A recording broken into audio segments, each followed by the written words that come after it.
Hi YouTube. I was eating my food. Now, we were looking not on this screen and the online, I'm tripping. On the online, okay, so I'm gonna go back.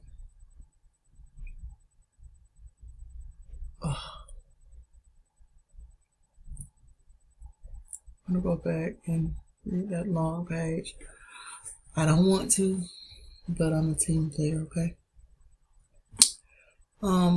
It says Old English, CNAWN, knowing, class 7, strong verb, past tense, senile, past participle, knowing, perceive a thing to be identical with another, also to be able to distinguish generally, talk knowing, perceive or understand as a fact or truth, opposed to believe, know how, to do something, from Proto-Germanic new, source also of Old High German, pi, chan, chan, to know. This is from pi root, GNO, to know. Source also of Old Persian, Nasati, he shall know. Old Church Slavic, Nati, Russian, nat, to know. Latin, Nasir, Greek, know, as in gignoskin, Sanskrit, na, no. For pronunciation, CKN, once widespread in Germanic, the verb is now retained there only in English, where it has widespread application, covering meanings that require two or more verbs in other languages such as German, wissen, kennen, erkennen, and in part Konen, French, connaître, nature, perceive, understand, recognize, savor, have a knowledge of, know how. Latin, scere, to understand, perceive, cognoscere, get to know, recognize. Old Church Slavic, naja, vimi. The Anglo-Saxons also use two distinct words for this, the other being witten, see wit. From 1200, as to experience, live through, meaning to have sexual intercourse with. Also found in other modern languages, is attested from 1200 from Old Testament Genesis 4:1, attested from 1540s, and colloquial phrases such as cunning or savvy, but often in the negative, to know one's ass from one's elbow, is from 1930. As far as one knows, to the best of one's knowledge, is late 14th century. Expression God knows is from 14th century, I guess. To know too much, to be allowed to live, escape, etc. is from 1872. To know better, to have learned from experience, is from 1704. You know, as a parenthetical filler, is from 1712, but it has roots in 14th century. You know, as a euphemism for a thing or situation unmentionable, is from 1867. You know, who for a person it is thought best not to name, but implying the hearer knows, is from 1840. As an expression of surprise, but you know, attested 1914. Don't I know it in the opposite sense? You need not tell me, is from 1874. You never know, as a response to something unexpected, is attested from 1924. No, inside information, 1883. In the know, from know, early it meant knowledge, fact of knowing, 1590s. Okay.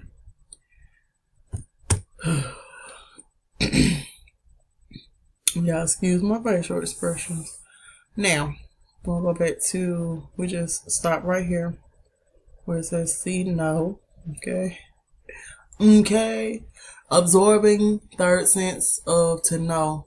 That of to know how to do something, in addition to know as a fact, and to be acquainted with something or something. In Old English, free to write present verb, its original past participle couth survived only in its negation.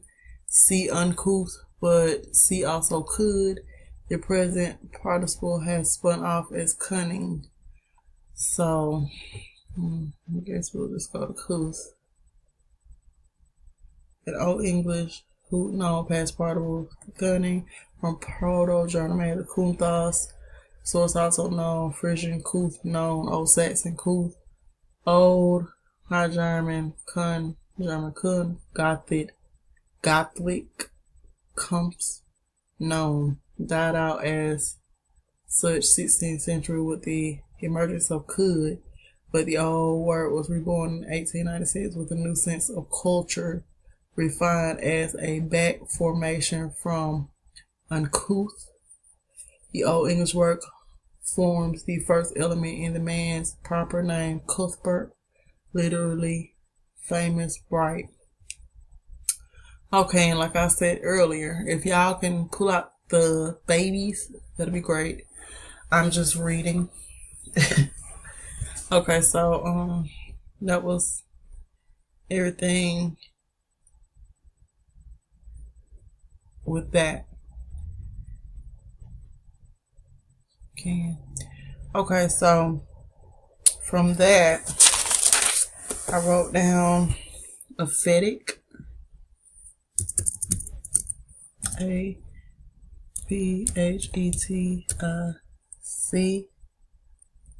Var. Aphetic, 1880 from Aphesis, 1880, coined by Old English definition editor Sir James A.H. Murray, 1837-1915, for gradual and unintentional loss of a short unaccented vowel at the beginning of a word, as squire from esquire, from the Greek aphina, to let go, to send forth, from APO, CAPO, hina, to send, and jet. So I wrote down to let go, to send forth, APO, fro, away from, separate, free from, way off, free form, off, away. Okay, so I did that. We're going to go down to var. And here it is in this definition. Varangian, one of the Northmen who ravaged the Baltic coast in 19C and by tradition overran part of Western Russia and founded a dynasty there. 1788 from medieval Latin Varangus, from the Byzantine Greek Varangos, a name ultimately via Slavic from Old Norse Varangi, a Scandinavian, properly a confederate, from var, which means pledge, faith, related to Old English war, agreement, treaty, promise, Old High German wara, faithfulness, see very, attested in Old Russian as Varangi, surviving the Russian Varanyai, a peddler, Ukrainian Barja, a big strong man. Now,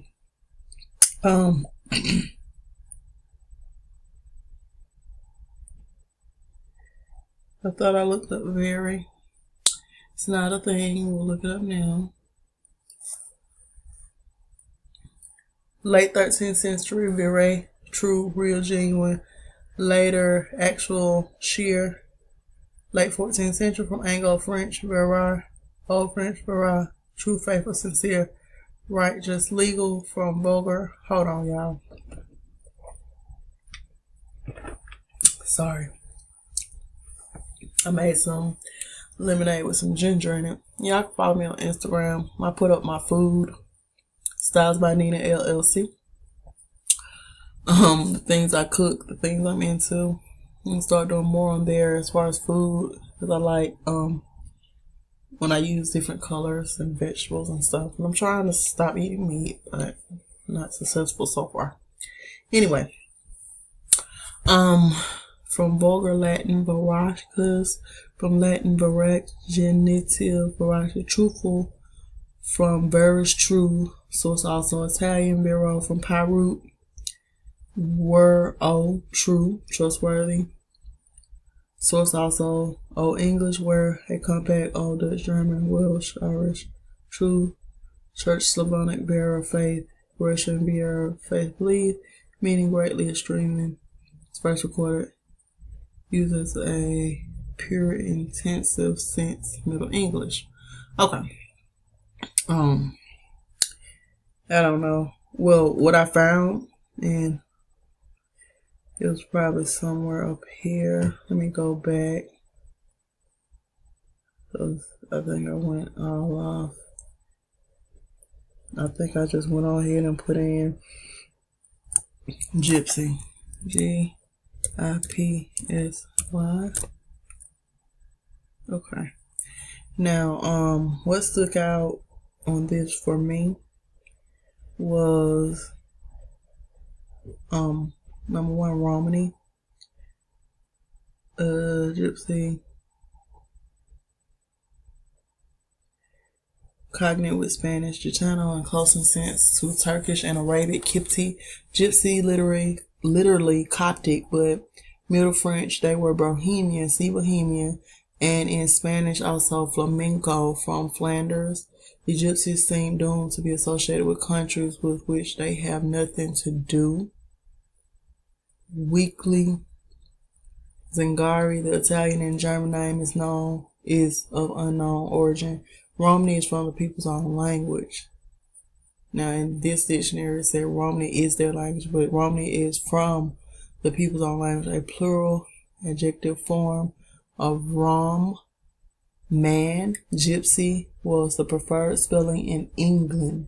The name is also extended use applied to a person's exhibiting any of the qualities attributed to gypsies, such as darkness of complexion, trickery in trade, art of cajolery, and especially as applied to a young woman, playful freedom or innocent roguishness of action or manner. Century Dictionary as an adjective from the 1620s with a sense of unconventional, outdoor, attested.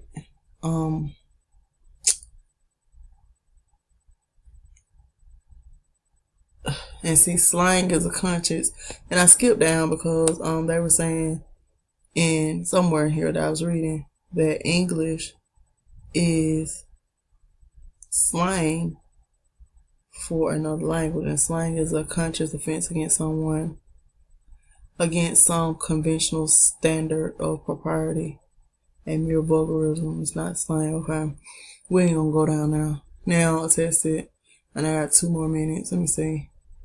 What stood out to me was stone of gauges, which I don't remember where it came up. We're gonna just put up stone of gauges. Made me think the song Rock of Ages, Stone of Gauges. Okay. Stone,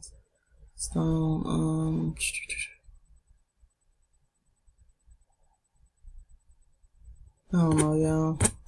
Like I said, if you can get the babies out, let me know. Because sometimes I go left and I don't even know how I got here. But, I wrote down a lot of stuff. But the point was that Gypsy is worn down Middle English dialect of Egyptian. And what she said was, Gypsy means Egyptian. That was the point. And I looked it up for myself. Gypsy means Egyptian. I don't know what that has to do with anything. Not able to pull the babies out right away. I'm going to keep studying. But if y'all can help out, help out. You know, we can't do it all. Everybody who's been active, peace and blessings to you. Everybody who's not being active, peace and blessings to you. We have to get in prayer, and we have to be able to discern where we're going next. Doesn't look like Utah, y'all. Peace and blessings.